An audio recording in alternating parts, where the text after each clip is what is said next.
What is an emoji? An emoji is a small digital image or icon used in messaging and on websites. They are used to express an idea or emotion.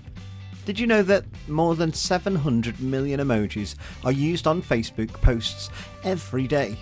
Also, over 60% of people over 35 years old consider themselves frequent emoji users, and by the middle of 2015, half of all comments on Instagram included an emoji.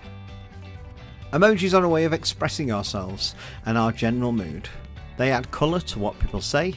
They are a universal language in digital communications, so that means it doesn't matter what language you speak. And they are great for adding tone, gesture, facial expressions and meaning to our written text. What do you think the top 3 emojis were last year?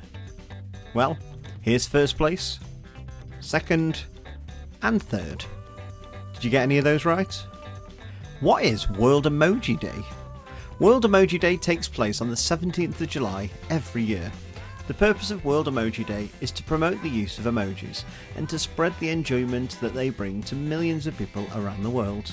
World Emoji Day first took place in 2014, so this will be the 10th anniversary of celebrating all things emoji. The event was founded by Jeremy Bouge, and quite often this is the day when new emojis for the year are announced. So, what's your favourite emoji, and what new emojis would you like to see? Let us know in the comments below.